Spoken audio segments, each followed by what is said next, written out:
I want to welcome you all to SILNET's newest webinar and teleconference, Recognizing and Responding to Caregiver Abuse. This webinar is being presented by the ILNet Training and Technical Assistance Project for SILS and SILCs. The ILNet is operated through a partnership among ILRU, NICL, and April, with support provided by RSA at the U.S. Department of Education. I'm really pleased to introduce our presenters for today. We've got a great group. Derry, Erin Fontaine, and Leslie Myers are with us. Incidentally, all three are part of NICL's Violence and Abuse Task Force, but they're real leaders in the arena. Jan is the Executive Director of the Northern West Virginia Center for Independent Living in Morgantown, West Virginia. Erin Fontaine is joining us from the Access North Center for Independent Living in northeastern Minnesota, where she is the IL Program Manager. And Leslie Myers, previously of Independence First in Milwaukee, is the Senior Program Associate of the Accessing Safety Initiative at the Center on Victimization and Safety at the Vera Institute. So I want to thank Jan, Erin, and Leslie for their hard work putting the presentation together and for being here with us today. And without any further ado, I'm going to turn it over to Erin to get us started. Erin?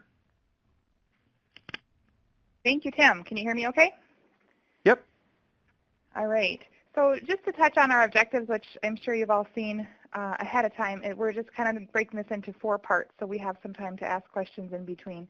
But it's a pretty broad topic, so we're going to just start with recognizing and understanding signs of different types of caregiver abuse and how it's similar and different from other forms of abuse, and talk about some ideas for education and how to create and adapt some policies and procedures at your local independent living center, and talk about the importance of trauma-based interviewing, and to wrap up, just talk about some work that's happening locally in each of our areas and other parts of the country to address violence that's happening against people with disabilities, caregiver abuse, and other types of abuse as well. So that's where we're going to start, and we're going to begin with some poll questions. So if we can go to the next slide.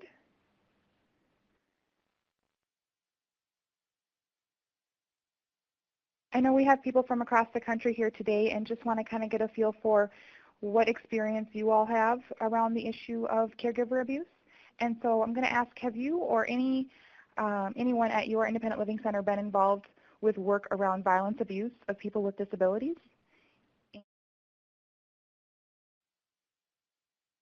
Okay, so it looks like we have definitely over 80%, 83% so far out of the ones who voted. So it's definitely work that has been happening at your local independent living center. Okay, and next slide. The next question, how many people work for an independent living center that provides caregiver or personal assistant services? All right, it looks like we can probably move on from that one. It looks like a pretty close to the same amount, a few less agencies, about 70% of you all joining us today are familiar with that. The next slide. How many people work with individuals with disabilities who receive caregiver or personal assistant services? I know each state has different terms and programs are always changing, but oftentimes a lot of the people that we serve are utilizing caregiver services. And this looks like 100% so far who have voted on this one. And I think we can close that out. So I think the main thing we just wanted to see, and I think we can definitely recognize that is occurring, that this is an issue that we all face and we see on a regular basis, if not every day. But it's a topic that is not something that a lot of people feel comfortable talking about. It's we don't want to think about the abuse that's happening, and it's overwhelming. There's a lot of different factors that come into place with reporting, and we really want to empower people to be as independent as possible and focus on consumer control and education. But there's a lot that impacts all of our core services and the work that we do every day. So it's definitely an important topic. If we can go to the next slide. As we look for different statistics about caregiver abuse, it's really hard to find good data, especially good current recent data. So just a few statistics that we wanted to point out. that more than half of all abuse of people with disabilities is estimated to be perpetrated by someone that they know, whether it's a family member or a peer, a caregiver, a professional that's either paid or unpaid in their life, a medical provider, and, or the other half. And so it definitely increases the likelihood of being victimized if you have a disability. And there's a lot of different barriers and factors that go into that we'll discuss a little bit more. Approximately 67% of perpetrators who have abused individuals with severe cognitive disabilities have accessed them through their work in disability services. And so we'd like to believe that people who work in the field of human services and caregiver services are there because they want to help other people, but we do find that oftentimes perpetrators do look to find that as a way to get access to an easy target, unfortunately.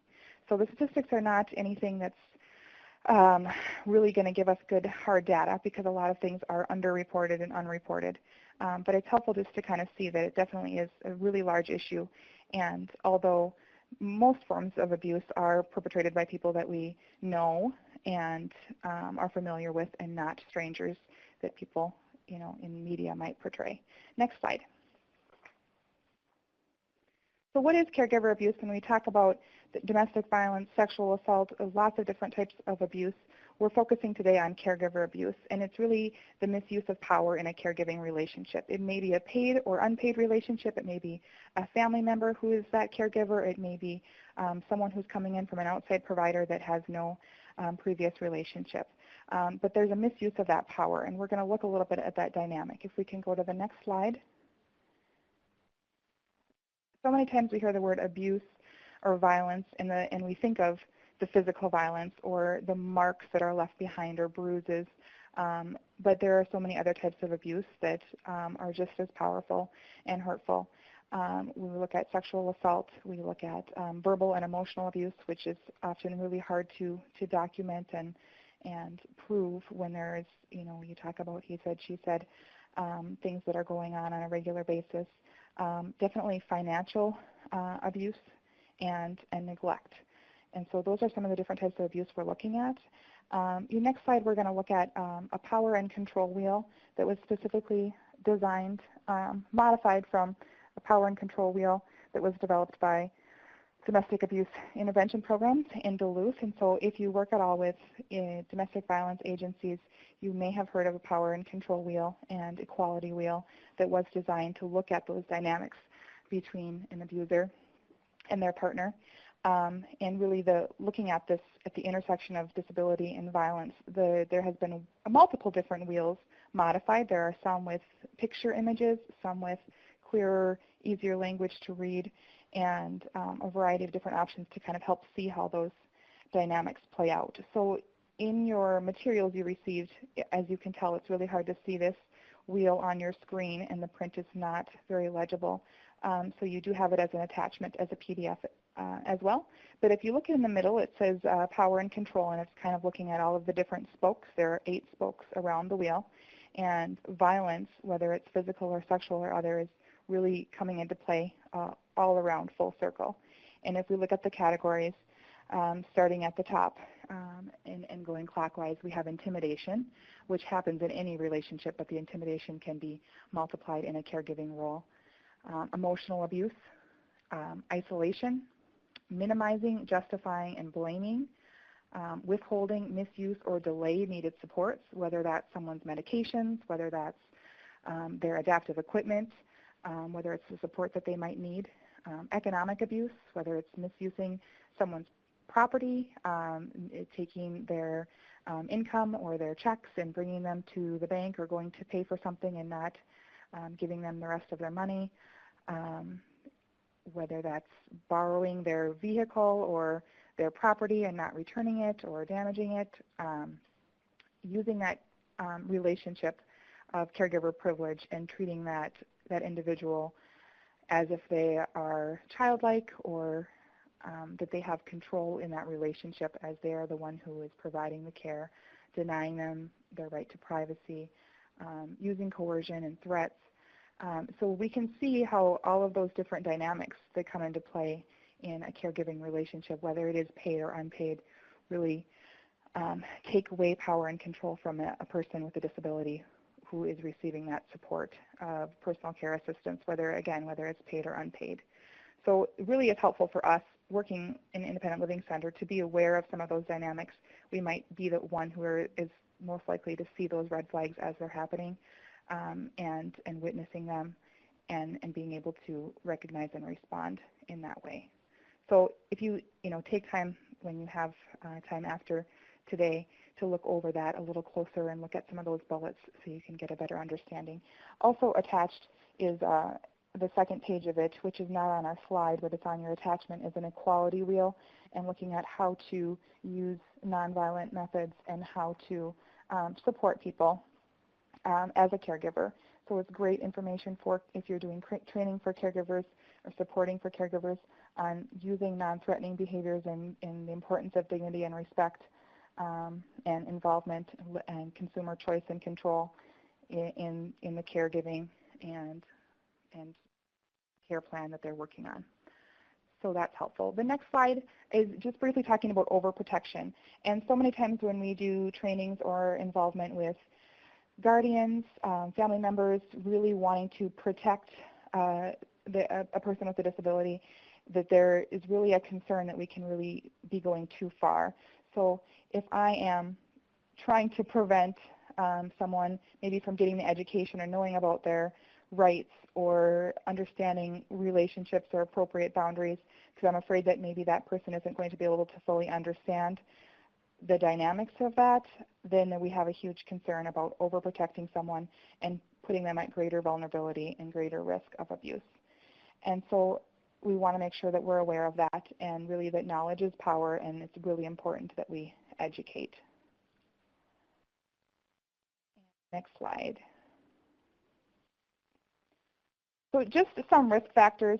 Really important to realize that just the fact that I have a disability is not what is increasing my risk. Really the risk is there because of the societal and situational factors that come into play. So public attitudes about people with disabilities, often seeing someone as reliant on others for care and not able to be independent without that support.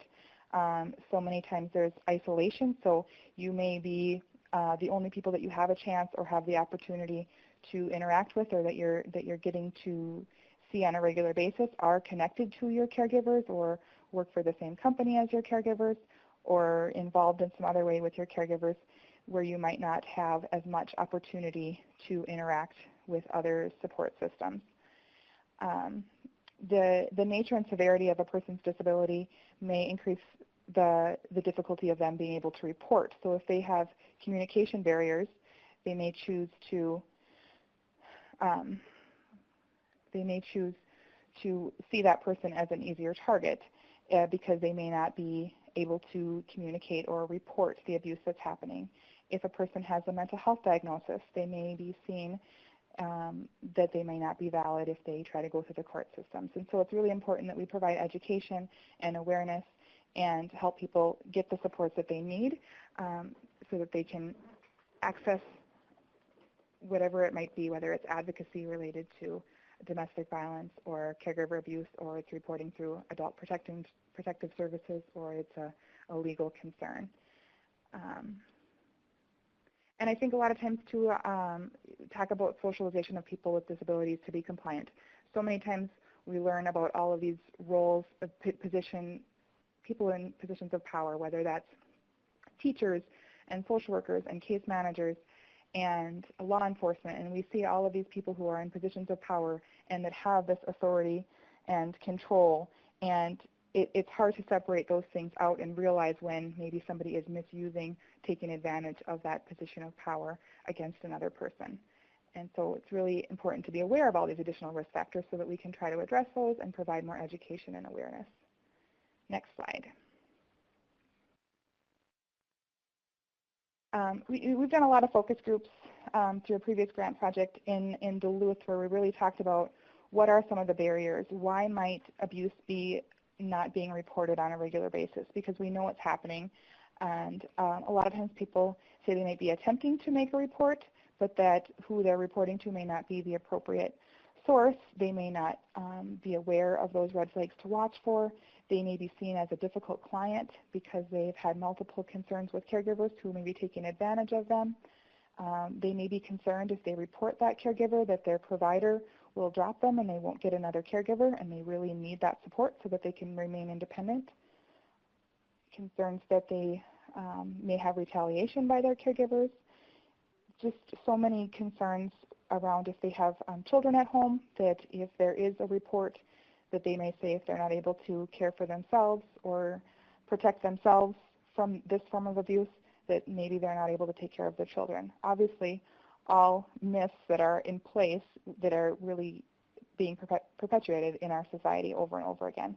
So the more that we can, again, provide that education and help people to get those services and supports in place and be aware of the barriers so we can try to overcome them. Oftentimes, maybe even a place where to go. If their caregiver is their spouse or family member or a live-in caregiver, you know, they don't have a place to leave to go to, or they maybe don't fit in the services that are available at a domestic violence shelter.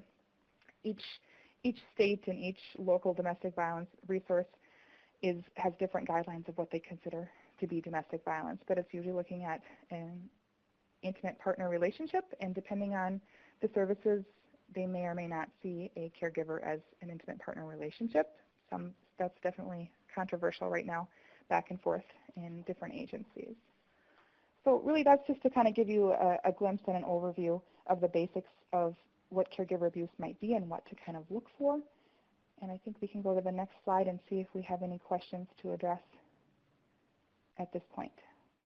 Okay, thanks, Erin. All right, so again, I see one question that we'll start with on the chat.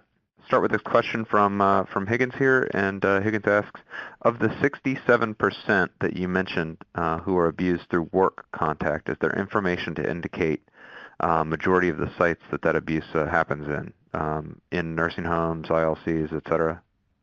You know, I think I don't have a really good answer for that. I know when Jan and Leslie and I were talking, there's a lot of different statistics that vary, and I think one said maybe about a third is in a facility or institutional setting, nursing home setting, a third by caregivers, a third by family members or friends, or people that are known to the individual. I think that we see so much different data that conflicts with each other to really be able to answer that question of what percentage is happening in people's own homes or in the community, because it's so underreported. I don't know if Jan or Leslie have anything to add to that. Hi, this is Jan. In West Virginia, when we did our statistical analysis, we found that most of the reported cases, again, and what Erin said, so few are reported, were coming from your group home setting for your individuals with developmental disabilities, or your psychiatric institutions was the largest statistics that we found. Okay, thanks, Jan. That's helpful. All right. Liz Hunter-Ball asks, is there any discussion at the federal level about responding to caregiver abuse similarly to the way we respond to domestic violence? This is Jan. I'm not aware of anything happening that's related to this other than elder abuse. And so it's not necessarily an issue of national attention on a federal level for people with disabilities other than those living in nursing homes. Okay, thanks. Okay, I'm going to go ahead to slide 14, and we will get back to it. Hi, thank you, Tim. Thank you, Erin, and welcome everyone who's on the call today. This is Leslie Myers with the Derry Institute of Justice. You can go ahead to the next slide. Erin provided a really good overview of some of the topics that CILs may want to include in their ongoing staff training opportunities, like the signs of abuse, the risk factors, some of the barriers faced by survivors to disclosing. Additional training topics that could be considered are the types of questions to ask, and as well as self-care and stress management. agency policies and procedures around abuse and disclosures of abuse, and relevant state and local laws could also be reinforced on a regular basis during training. You can go to the next slide. Training is just a start, but there is much more that a SIL can do. A good place to start with preventing caregiver abuse is to use hiring processes that help eliminate abusers from being hired in the first place. It looked like we had about 17 SILs on the call that have personal caregivers on staff. So you want to look at your hiring process for caregivers and for all the positions within the SIL. The next slide. There are a number of basic screening practices that employers use, including employment and personal reference checks, interviews, confirming the person's education, written applications, and possible on-the-job observation. You can go to the next slide. Some other frequently used practices include checking local, state, and FBI criminal records, state, child, and dependent adult abuse registries, sex offender registries, nurses' aid registries, motor vehicle records, and professional disciplinary boards. You can go to the next slide. Some of the less frequently used mechanisms include alcohol and drug abuse, drug and psychological testing, mental illness, psychiatric histories, and home visits. You can go on to the next slide. These background checks are only as good as the information that is available. It is common for individuals who have abused other individuals to lose their jobs, but because of lack of police reports, charges being made, or report to registries, these folks are often free to get another job as a caregiver. One of the best ways to build a strong foundation for safety of the consumers is through agency policies and procedures. Some examples of these include being clear on what the responsibilities staff have following disclosures of abuse or after observing abusive actions by others. Also, what the agency's responsibilities are following reports of staff members who are abusive, which could include conducting their own investigation, contacting the police, assisting the consumer in making formal charges, terminating staff who are abusive, and making sure that those individuals are reported to any state registries that may be available. The actions of the agencies can help prevent an abusive caregiver from moving on to another position where they can continue to abuse individuals with disabilities in their care. Additionally, SILs could offer and even mandate attendance at employee assistance programs for caregivers to address any stress or personal issues they may have that may contribute to them treating their charge with in inappropriate ways. You can go to the next slide. There might be a variety of people or ways in the centers that are on this call today provide oversight of the caregivers who are hired through the SILs. You might want to look at those practices of your SILs to determine if the supervising staff meet with consumers alone or if they meet with the consumers when the caregiver is present. Best practice really does dictate that we offer a safe place to meet with consumers without the caregiver present so that consumers can freely discuss any problems that they have.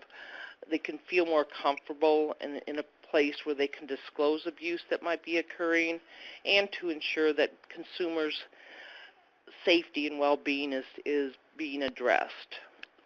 You can go to the next slide. Another thing that SILs can look at are what they have in place for staff members who are using caregivers in the workplace. Because what would happen if an abusive situation is occurring in that relationship? So SILs can take some proactive actions like creating guidelines for the caregiver-staff interaction within the workplace, offering that staff person a safe place to disclose any problems that they may have, and also offering employee assistance programs for both the staff member and for the caregiver. Before I go on to my last slide in this section, so far I've been everything I've been saying has been related to SILs that have actual caregiving programs where the caregivers are staff members, but all of these things also would be relevant to just providing advocacy and support to consumers who are using caregivers, such as by knowing these things, you can inform them of what they might want to ask the agency that they do hire about what kind of background checks are done, or to encourage them to talk to the supervising nurse or supervising person over the caregiver and talking with them alone. So all of these things, while I have been talking mainly about programs that do have caregiving services, obviously some of this stuff can just be relayed to consumers who are using caregivers as a proactive measure. So we can go on to the next slide now. Your SIL can become a safe environment for individuals using personal care services by really promoting a culture of zero tolerance for abuse, neglect, and exploitation, by really having clear abuse neglect policies and procedures that require the reporting of all incidents of suspected abuse and neglect, that the reporting requirements is consistently enforced, that offer protection for staff and clients who do report, and that does have consequences for those staff who do not report any suspected abuse or neglect. A zero tolerance will also create a culture within your SIL that really makes it unattractive to individuals who are abusers. Similar to what Erin had mentioned at the beginning, is that we do find that there are people who choose this line of work because of the access to easy victims, and by creating an environment that is zero tolerance, you will start weeding out those individuals, and they will just not find your program very attractive if that's what they're coming on for.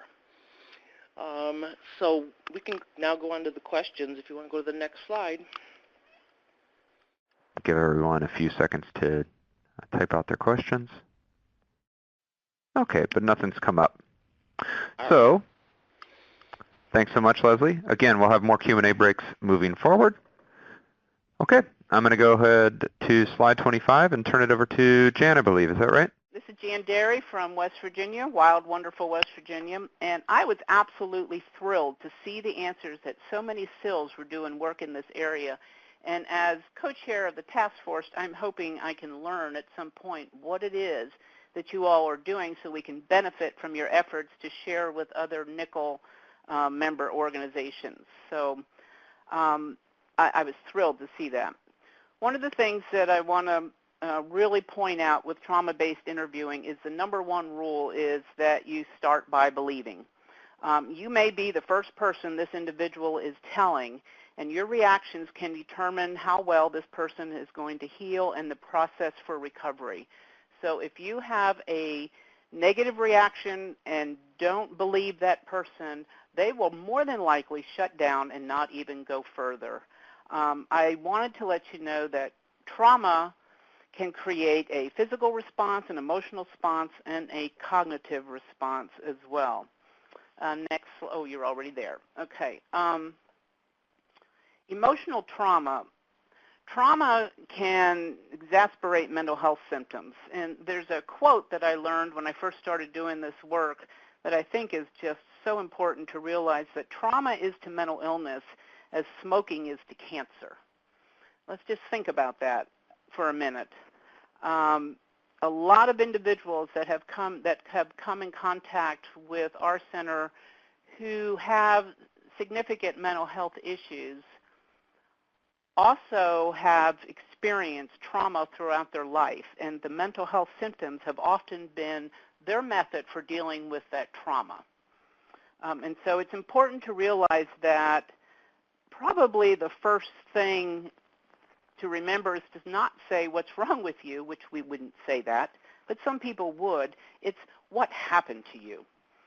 Trauma can impact memory, and why that's important is because it can change the victim's account. And so changes in their story should not be immediately perceived that she is lying or not telling the truth or has a misconception. It's also re-experiencing trauma. There are triggers that happen, and so you have to realize that the traumatic event may have happened 20 years ago, may have happened last week, and they may have, the one that happened 20 years ago may have successfully sought treatment and are in recovery, but then they walk into an elevator and there's a gentleman there with the cologne on that he had, that the perpetrator was wearing at the time and could trigger an event. Intrusive symptoms may also cause someone to lose touch with the here and now. So if you see some changes in some of your consumer base and realize that something's going on, it's a good indicator that there might be something happening that you need to pay attention to. Emotional numbing is an avoidance, detachment. Watch for this.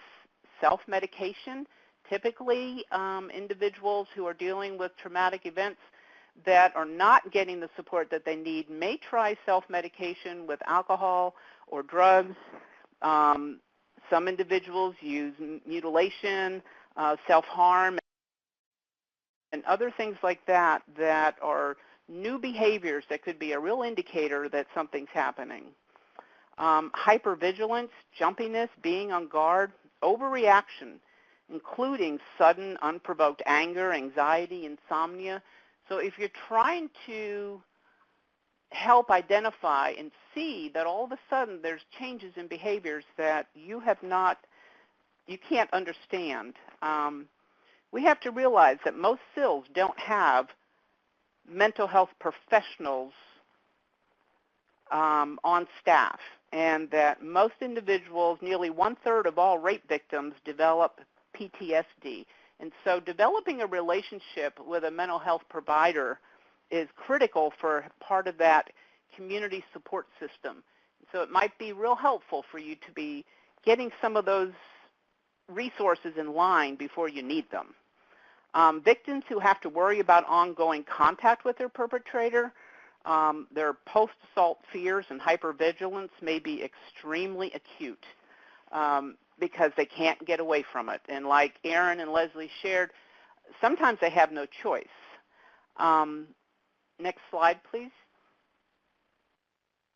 So what to do? Again, I'm sorry this happened to you. You need to put the perspective in context, help them to understand how trauma is affecting them. So they may be having behaviors and not understand why they're having difficulty or what communication problems they may be having, or their inability to cope with daily life could all be related to how the trauma is affecting them. And so, often victims will say, I think I'm losing my mind, I'm going crazy, and it's a natural reaction to trauma. Another important thing is that you need to affirm that although you cannot erase the event, we can find a place of coping with and overcoming the traumatic effects, letting the person know that they can heal, they can recover, and they can go back to having a fulfilling, complete life. Encourage the use of supports and community resources. Let them know that counseling is often an important part of recovery. There's so much stigma associated with seeking mental health services, yet they're so critical in the recovery process. Another thing your staff you need to watch for is what's called vicarious trauma, or better, some people call it compassion fatigue, caring for yourself.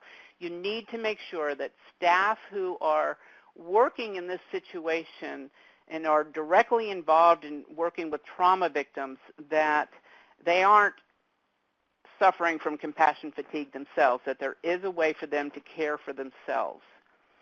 And ensuring confidentiality, especially in this world. Many of the participants on the call are from rural states, and you have to realize that if someone wants to enter the system of victim services, whether it is, I might be talking necessarily about sexual assault or domestic violence where there's a reason for medical intervention, they're going to end up with either the nurse at the hospital is somebody they know, or a neighbor, or someone at the pharmacy for getting medication, and so the rumor mill can go really, really fast. It's really, really important that that you realize that confidentiality is critical here. Next slide, please.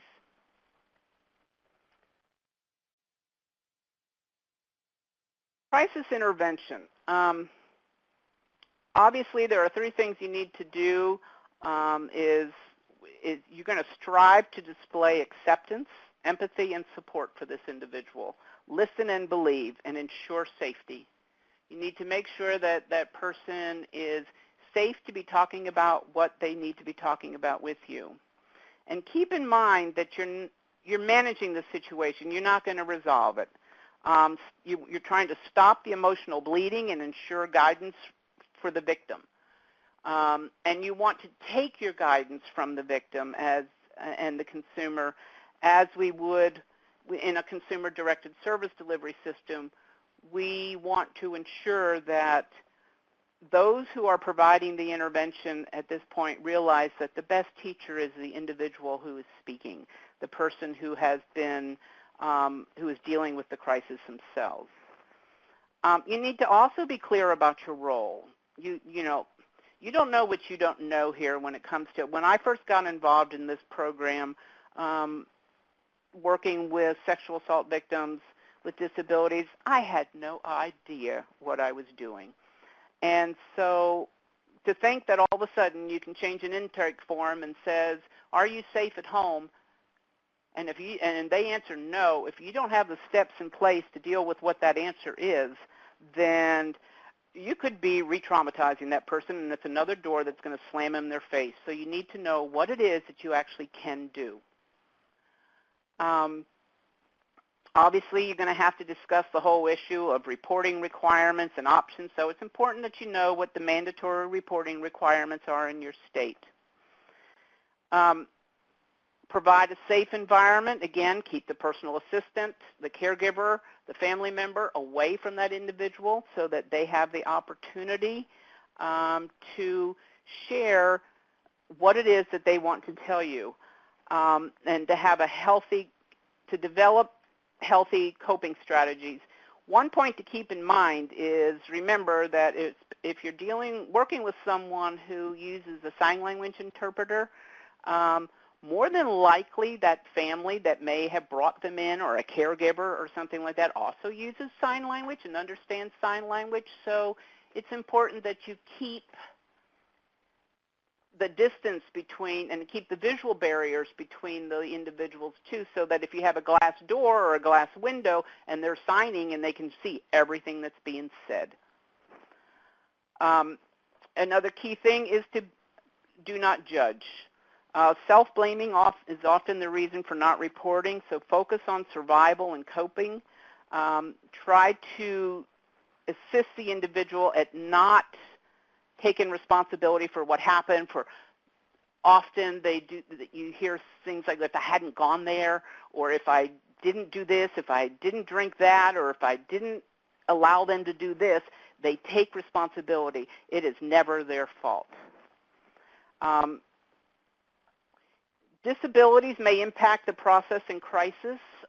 It's real important to realize that individuals with DD or mental illness or communication barriers in crisis, those situations could get a lot worse. Knowledge is power. There's just how many times we have to report that. Emotional healing is as important as physical healing, and to know what supports are out there, whether it's medical, legal, emotional, and spiritual supports.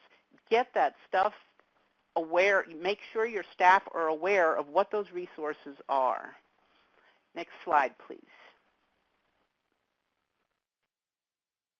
Safety planning. Safety planning is not something that you can do haphazardly. You do need to ensure a connection with victim services for training and resources on doing safety planning, because it is a very thoughtful, deliberate process to create a plan.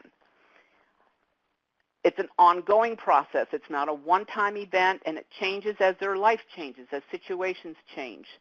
And each person is an individual. There's no set checklist that what everyone needs to do, not what you believe is best for them, but what they believe is best to them.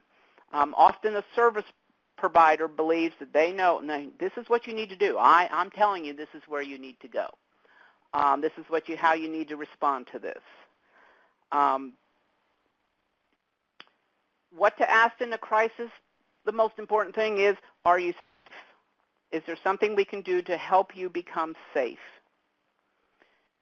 Provide time and space to prepare.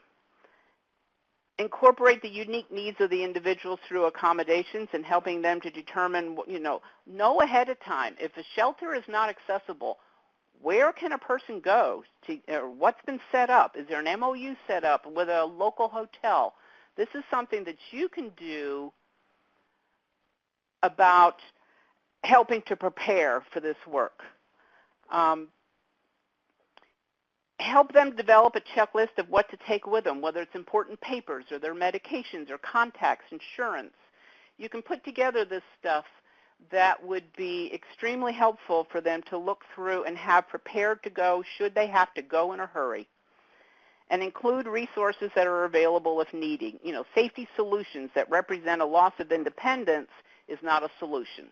Keep that in mind. A lot of professionals will believe if you're a person with a mental health disability and the crisis has now created an exacerbation of your mental health, for your own safety, we need to put you in a hospital. That may not be seen as a solution if it's a loss of independence. Next slide, please. As we said, knowledge is power. Reducing the risk of abuse, teaching consumers, many individuals that we've come in contact, especially those who have come from the long-term care system, whether or a group home setting with the deinstitutionalization here in West Virginia where a lot of people were moved out, there's been no teaching about healthy sexuality, teaching boundaries, about personal space. These kinds of things need to be part of the curriculum for individuals, especially if you're doing transition, if you're transitioning people out of institutional settings, and they've never been taught anything other than learn dependency and let people do anything to you, because that's what happens when you're in an institution. That needs to be key. Like Leslie shared, the practices in place for hiring caregivers, raising public awareness. There are sexual assault months, DV months. It's really important that people with disabilities reach out and become a part of that activity so that people with disabilities see that this is an inclusive, responsive system that includes them.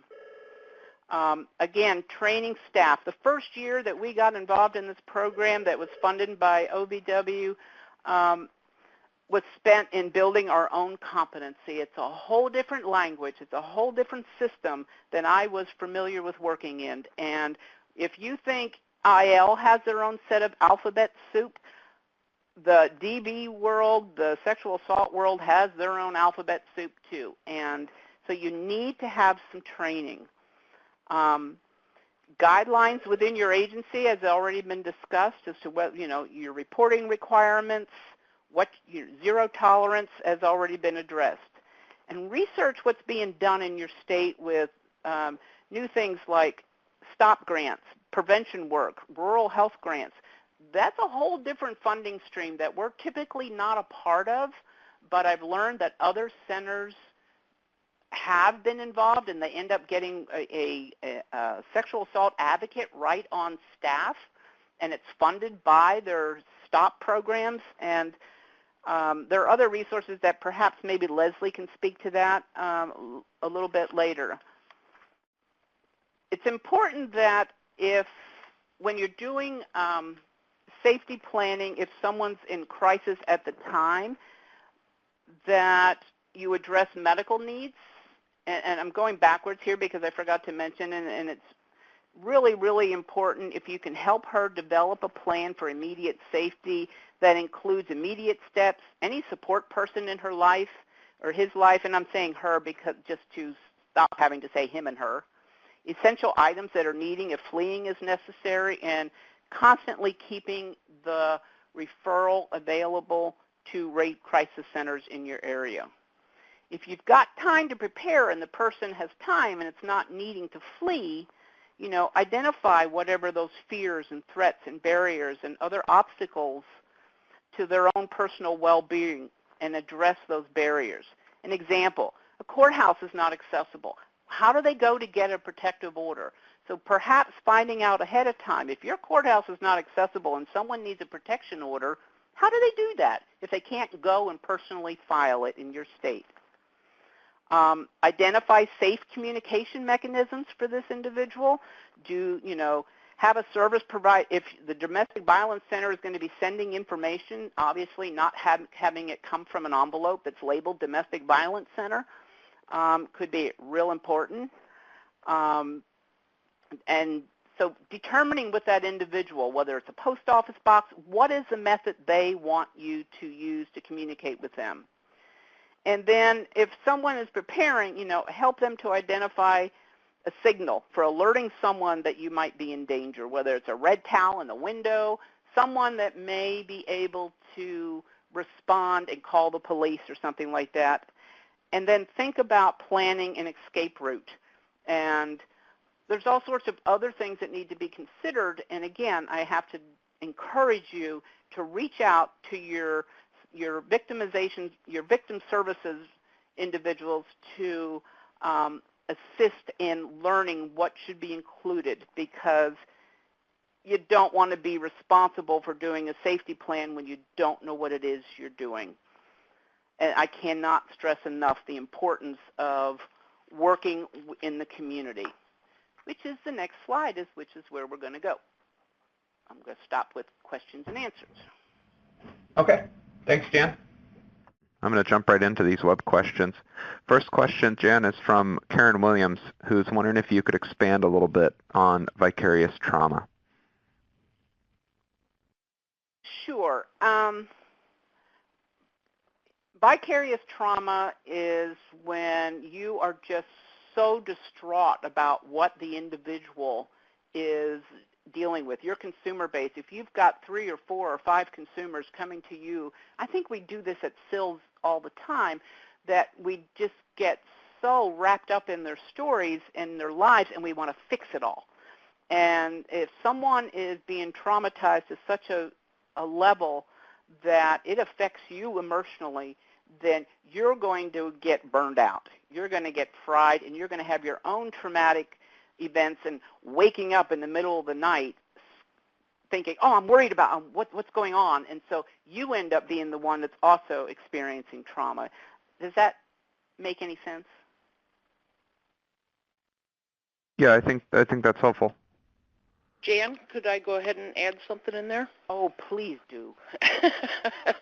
Also, I think that we know that the rates of violence against people with disabilities is higher than that of the general population, and because SILs have 51%, at least 51% of the staff are going to be people with disabilities, there's also the chance of triggering staff being triggered by what they hear because of similar experience they may have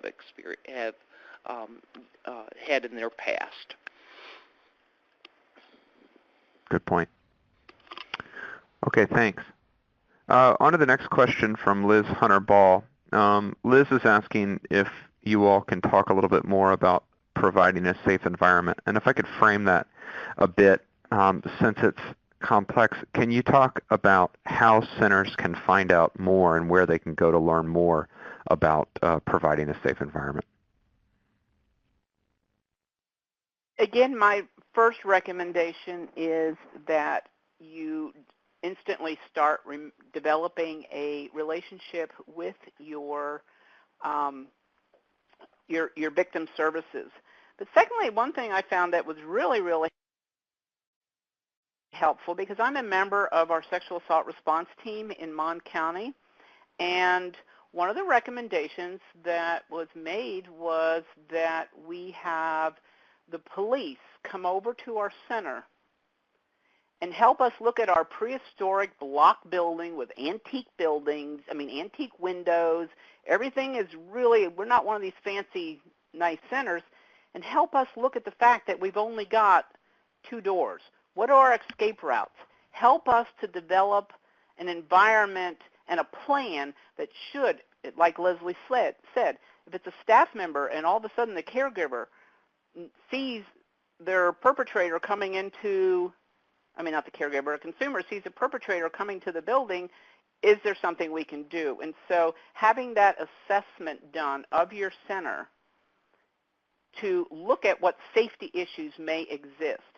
Also, Leslie, didn't you create a document quite some time ago on this issue, specifically about looking at your center's safety issues? Did I make that up? I'm going to say you made that up, but on the Accessing Safety website, you can find a number of existing tools that have been made through the OVW grant that have all looked at safety from different types of perspectives for their facilities. So that's one way to do it. Another thing is just the trust. Building a trust with the individual helps to make them feel safe, and to also I always think about just giving some control back. Abuse is about power and control, and if we can do that, if we can offer some control back to the individual. For instance, if I met with someone who I know has been abused, then I'm not going to just walk in and sit down. I'm going to ask them to, if it's all right if I sit down. So giving them some control back in their own lives and within the meeting that we're having with them too. Okay, great information. Thanks. Okay, not a question. Oh, go ahead. Sorry, Erin. Sorry. Just one more thing to add, and I think it's kind of touched on too, but I think looking at a safe space is so much more than, of course, the physical space, but making sure that we're providing an opportunity with open-ended questions, making sure that it's something that's coming up at staff meetings or staff trainings to be aware of, and that we're providing an opportunity for open-ended questions to be there to listen, to have those connections with the local agencies in your community that might serve survivors of abuse, and to really just have ongoing open communication with the people that you serve, so that they know that you're there to listen, that it is something that you and your agency are addressing, because so much it's just the fear of the unknown and not sure what's going to happen if they do say something to you or if you will believe them or not. So I think just the more that you can use open communication, you're going to create that safe space. And all of those other factors that, looking at the big picture, about, the safety plan within the building and how you're set up with groups and meetings and things will all start to fall into place a little bit more if we can keep that basic thing in mind too. Great. That's a good point. Thanks. Okay, this next point isn't a question so much as a comment, but I wanted to highlight it because it's really helpful, from Luann Kibbe in regards to the difference between all the PA programs out there. And Luann just reminds everyone, I imagine many of you read this on the chat here, that in regard to background checks, some states, such as Kansas, the PAs are not employees of the SIL, and background checks are not required in order to ensure consumer control and choice. She goes on to say at the bottom that it may be important to just remind customers or consumers that they can request background checks, which can then be done. And so just a good point for centers that might have a different approach to PAs and not have background checks done right off the bat. Okay, that was several minutes ago. I haven't seen any questions come in since then. And this still isn't our last Q&A break, so we're going to go to slide 32 now, and Jan's going to continue. Jan? So community collaboration, again, like I've said before, you don't know what you don't know. I sure as heck didn't know what I didn't know. And so where do we start? There are lots of opportunities for grant programs happening out there to provide support for SILs that want to get involved in this work. But that's not where I recommend you start, because that is too iffy as to whether or not you'll be successful at obtaining that. It is a wonderful resource. I think you need to start by making connections, again, with victim services and understanding that system, and understanding what community resources, where are the gaps, where are the barriers within that system, where do you see that where the system has failed. Under the grant program, we did a community needs assessment and found out that very little existed for individuals with disabilities. Finding out what is there, how accessible are your shelters, how inclusive are the services, their policies, their procedures. It's a good place to start. I'm hoping that the 83% of the individuals that respond to this will give examples of local collaboratives that SILs are doing. I only know of a couple that were grantees that were involved when my program was under the OVW grant, where I found that there was just an enormous amount of effort being done in cross-training and collaboration and learning each other's language and learning each other's resources. Next slide, please. We're the experts on working with individuals with disabilities. The people with disabilities are the experts at identifying what their critical needs are. However, the individuals who work within the victim response systems, they're the experts in what they do, the legal systems. Pull your team together. I think us in IL have a tendency to think we can fix everything, or we're the experts on everything.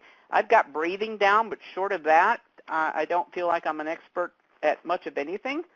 So realize your limitations, and it's key to realize that you have something to bring to the victim services arena, and they have something to give back to you. Next slide. So we're going to talk a little bit, and you can just move right on to the next one. Talk a little bit about what happened in West Virginia and how we got started. And through I got involved in this because I happened to be the one and only SIL that responded to a survey that came out from the West Virginia Foundation for Rape Information and Services that was going out statewide, funded by the Developmental Disabilities Council, to determine what's being done out in this field. And so as a result of that survey that I responded to, I ended up getting brought into it, being the only disability service provider that was a SIL that responded. We found out that residents in group home settings were not allowed to be sexual, because what we did was we studied all facilities. And what the study did, they studied all facilities, disability providers, long-term care providers. Special ed students were not included in any of the school sex ed programs. And the only policy most providers had was to make sure that it didn't happen. That sex didn't happen between individuals. And so it became real clear that there was a huge gap in the understanding in that, like Erin shared, too many people believed in the world here that people with disabilities don't have sex. And so they don't need to be taught anything, which we all know is absolutely ridiculous. Next slide, please. We had key partners, and so it's atypical what you might find as a partner. DHHR, our Department of Health and Human Services, all the epidemiology was the department that got involved in ours because it was considered it's an epidemic issue of violence and abuse and neglect and all that kind of stuff.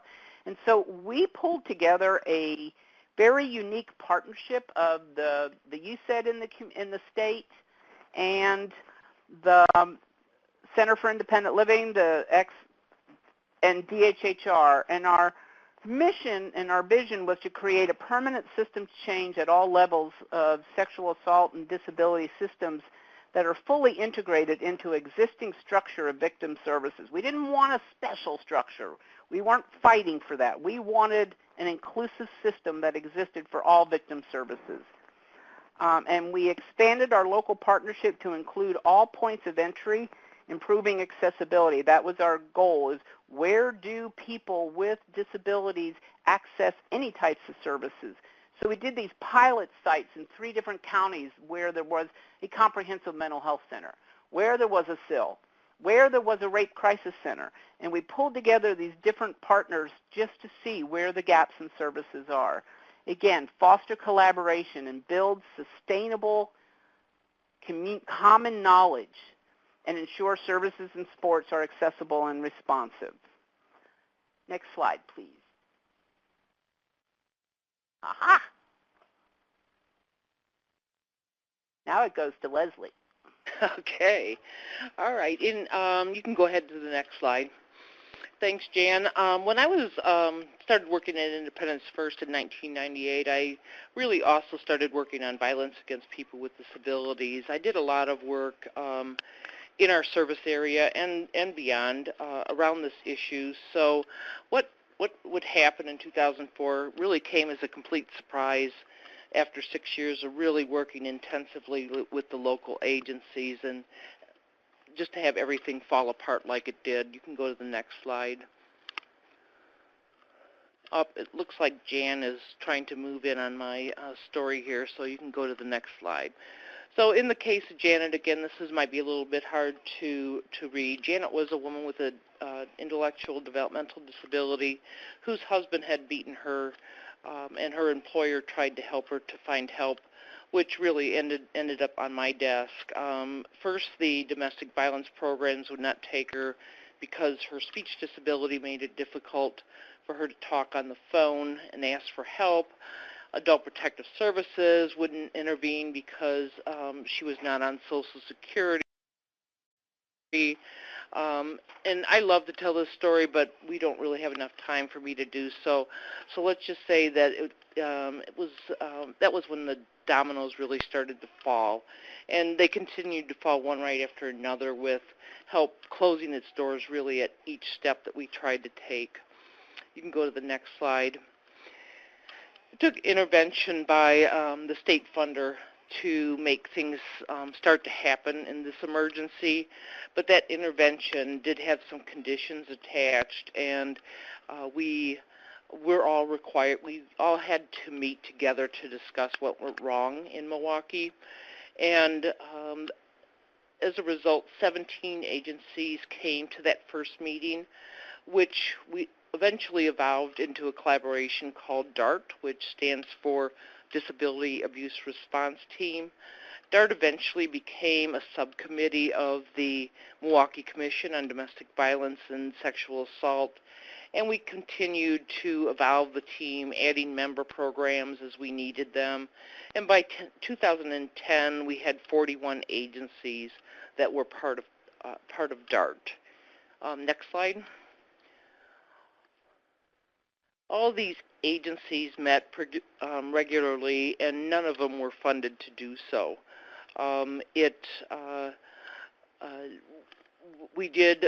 We were able to get funding for a subset of the group. Independence First, the Junior Family Peace Center, City Milwaukee Health Department, and the Milwaukee County Disability Services received a grant in 2007 from the Office of Violence Against Women, and we created MMDI Access through that grant.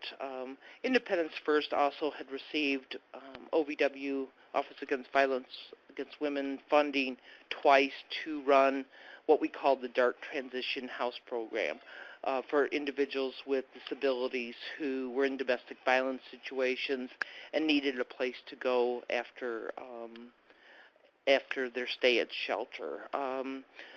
Next slide. Erin, you want to talk about your work that you're doing in Duluth? Yes. So you can go ahead and go right to the next slide here. So just to kind of give you a little background, we actually had done several different smaller projects before we were awarded a disability grant project through Office of Violence Against Women. I started at our Independent Living Center in 2003 and had really heard nothing of the intersection of disability and abuse at that point.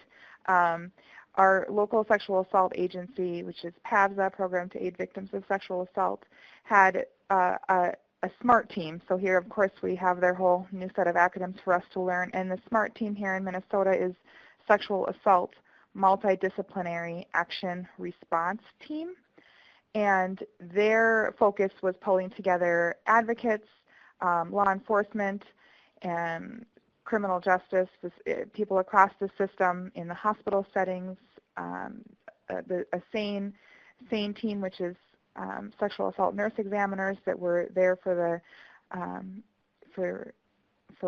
rape kits and working with victims at the time, and really trying to see who are the underserved people in our community who are survivors, victims of sexual assault, and wasn't really looking at caregiver abuse necessarily, but that it certainly came up occasionally where it was a case of sexual assault that did involve a caregiver or a family member that was coming in.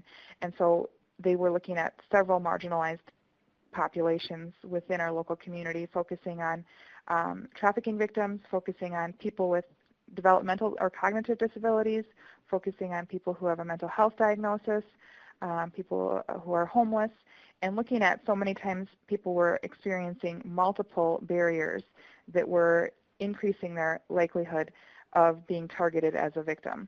And so they were starting to recruit people to be part of this SMART team and starting to look at providers who work with people with disabilities. So there were some residential provider, care providers, a local ARC chapter, and us as an independent living center had come on board to be involved with some of the work that was happening with the SMART team.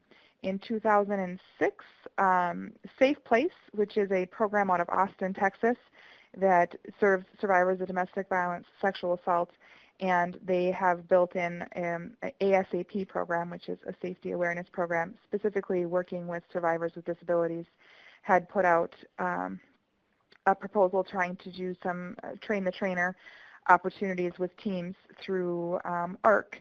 And we developed a local team out of Duluth that was led by our ARC Northland, and with ARC Northland Independent Living Center and the Sexual Assault Agency, and had the opportunity to go down and really learn more about cross-training and team building and how to start some of the collaborative work to make sure that we are working together to address the needs in our community. And it really kind of got us all energized and excited to start doing some work and come back to our communities and do some focus groups and trying to do some basic needs assessment. Unfortunately, we didn't have any funding, and there were staff changes happening, which made it difficult. But we had kind of started a group that was meeting on a quarterly basis called Building Bridges, where we were meeting together, sharing resources, providing opportunities to do education for each other's agencies, staff, and really starting to build some of those networks slowly but surely without funding in place. In 2008, there was an opportunity through the Office for Victims of Crime as a sub-grantee through Safe Place again, and I believe there were three or four sites across the country that were selected to try to do some replication work with Safe Place in Austin to look at how to, obviously work together, but how to really create the services available as more of a one-stop shop or working within the domestic violence or sexual assault agencies to serve people with disabilities. And so a lot of great things were happening there, able to get a lot of feedback from people with disabilities and survivors through interviews and focus groups and trying to collect some data locally. We were getting some information about the number of people who were choosing to self-report. Of course, it was optional and anonymous, but at the time of receiving services through the sexual assault agency crisis line or coming in for advocacy services, people were being asked if they would be interested in self-reporting a disability. Sorry, that's not the proper language, but making sure that they weren't being discriminated based on that, but that that we were trying to get some information about the number of people served. And we expected it to be really underreported because concerns of sharing that and the stigma that goes along with disability, especially mental health diagnosis, that people would not want to report disability for a lot of different fears. However, we found that 56% of the people that were being asked that were coming in for domestic violence or sexual assault advocacy-related services or crisis line services were self-reporting a disability. And if we know that 18 to 20% of the general population would be considered to have a disability, and over 50% of people who were experiencing abuse in our local communities were self-reporting disability, it was obviously a clear area of need within our community, and I think that really helps the leadership within our domestic violence agencies and our sexual assault agencies to see that this is a huge need. At that time, we had applied through domestic abuse intervention programs as the lead agency, along with our Access North, the Independent Living Center where I work, ARC Northland, a Safe Haven, which is a shelter, domestic violence shelter and resource center, ACO, American Indian Community Housing Organization, and really all together looking at what can we do in our local community to better serve survivors with disabilities, and went through a whole 3-year process. We are just finishing up a 1-year no-cost extension to finalize some work in the initiatives that we are looking at. A lot of the things that we already talked about earlier that Leslie mentioned about developing strong policies and procedures, looking at how to create a safe place within our organizations, and looking at how we can continue to sustain the work in our community and build those relationships with these agencies, and really finding that we're much better able to support survivors with disabilities. There, of course, is opportunities to fall through the cracks in so many different areas with all of the different barriers for reporting. So the more that we can increase awareness and do cross-training. For example, the Sexual Assault Agency trains new volunteers in a 40-hour training they're required to provide, and they cover all kinds of different areas of sexual assault awareness and education, and they have a component that's built in that has to do with disability awareness, and we have staff from the Independent Living Center come in to recognize warning signs, to talk about communication with people with disabilities, to talk about reasonable accommodations, to talk about person-first language, to really help them get some awareness about people with disabilities and more comfort with the issues at the intersection of abuse and disability, and it's been a great help in our community. So we can go to the next slide. I think I kind of already talked about this a little bit too, but really when we did some focus groups, the biggest things that we found was fear, fear, fear, and fear. Fear of not being heard, fear of threats, fear of retaliation, embarrassment due to the stigma of disabilities, not sure where to go. So many times I've heard people say I've tried reporting to so many different people and just not getting anywhere to get those resources that they need, because they're just being told that it's related to their mental health, or that they're not, that they're to blame, or a whole variety of things that are false due to lack of education and awareness of the issues. Next slide. And I'm going to kind of skim over this, but some of the key findings that we found, and it's really important to look at each local community because you really need to develop your work in your community based around your needs, and to get that buy-in and involvement and really see success, you need to look at what is existing in your own communities. And it's going to be different in every community, but these are some of the things that we saw as our biggest area of need and what we worked to address, and we will continue to work to address. Lack of resources and need for increased awareness and cross-training, gaps in clear written policies and procedures, need for ongoing increased relationships between people and roles and programs, and really looking at a vision for sustainability and barriers that exist to provide safe, accessible, and welcoming services. Next slide. And I just threw up here, this is our local collaboration right now called Connections. We have created a website which can be found at www.connectionsduluth.org, O-R-G, and really just kind of share some of the work that we're doing locally here with a link to each of the partner agencies and trying to address what people would need to know about those services and how to access those services, and looking at building from there. But it's primarily used by our partner agency staff to make referrals and get a good understanding of those resources to share with people that they're serving. Next slide. Okay, and we'll turn it back over there.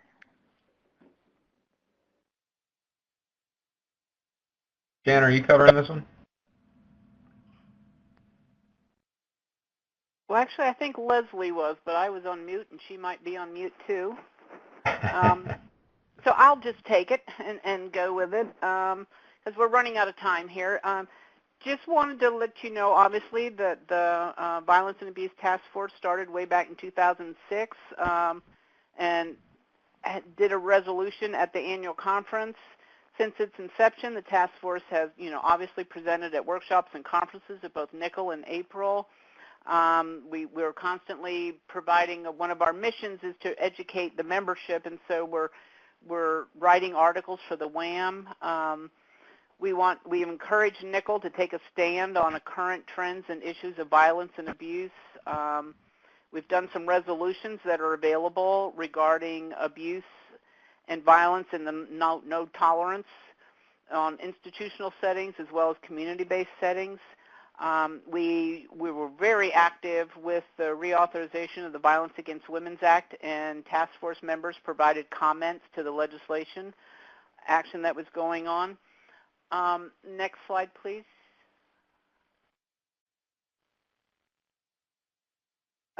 We meet, we're always in need of input, and we meet on the first Thursday of every month at 2 o'clock. And if you're interested in learning more about the task force, you can contact myself or you can contact Roberta Sick, who are we are the co-chairs.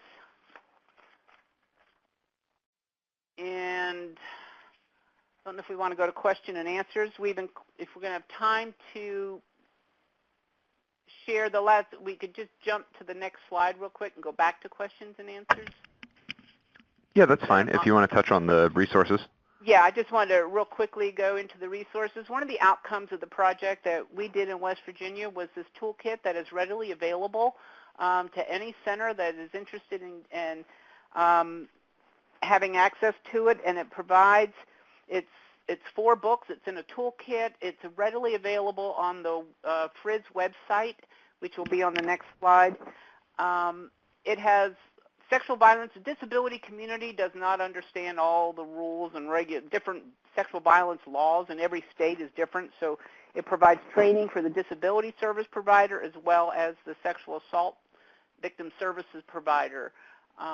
That is readily available for you to use. It's training modules. It's on how to create access, developing transition plans, doing accessibility studies, policy reviews. It's a cool resource. Next slide, please. That's focusing on facilitating collaboration among the partnering agencies and building accessible and appropriate services. One of the things that we've done that continued is to just do cross-training to every sexual assault response team, every shelter in the state. We all have an outreach and education goal in our 704 and in our standards and indicators.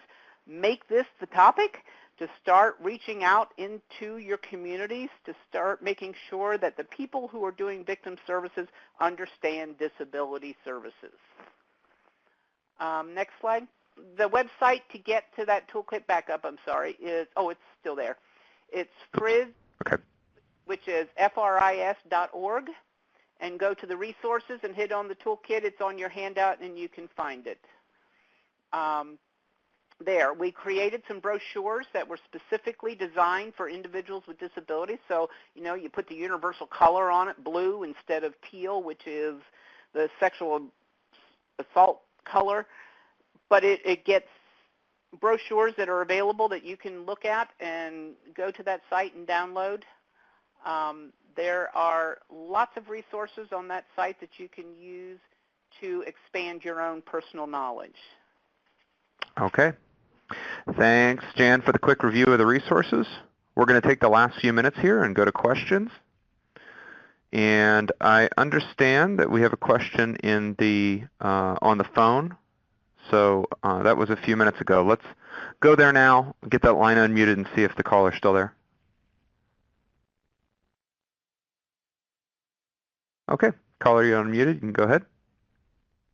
This is Carol. I'm a CDS specialist in Southwest Missouri, and I understand the resources available for the consumers with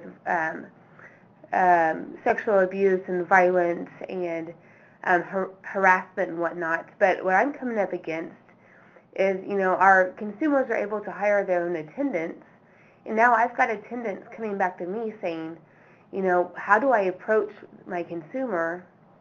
You know, they're saying things that are not appropriate, or they're doing things that are not appropriate. Is there education out there for our consumers readily available to help them understand what sexual harassment is to our employees? Because they hire their own employees. We don't do that for them. Does that make sense?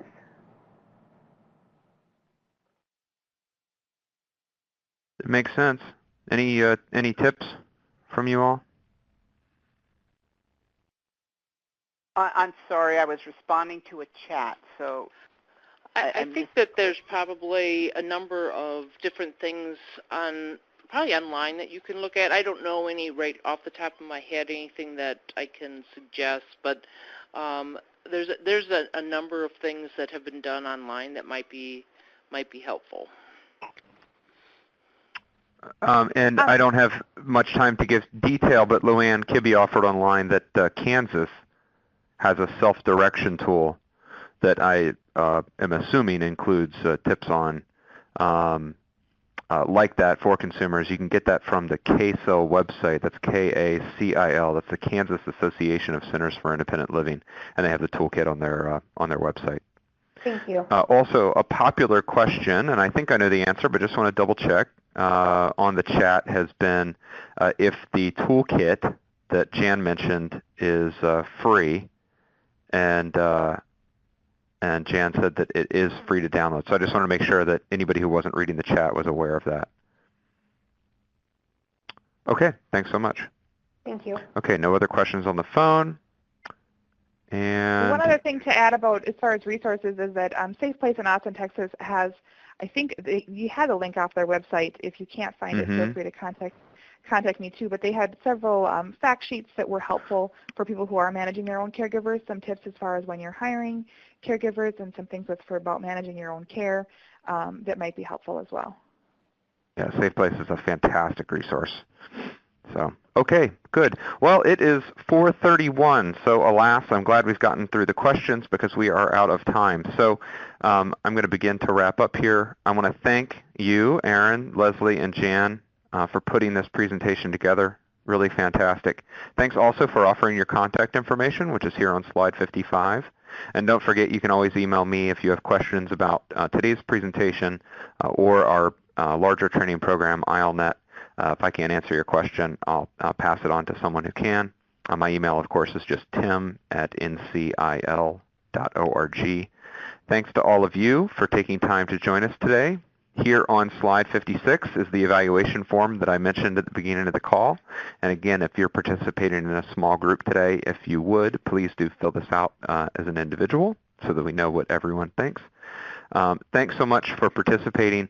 The archive of this webinar will be available for you to review or to share with your colleagues within 48 hours at the end of the call, and you can access that on ILRU's new website. You go to trainings and then on-demand trainings, and you'll see it listed when it is finished. So thanks so much, everyone. Have a wonderful afternoon. We'll talk to you soon. Bye-bye.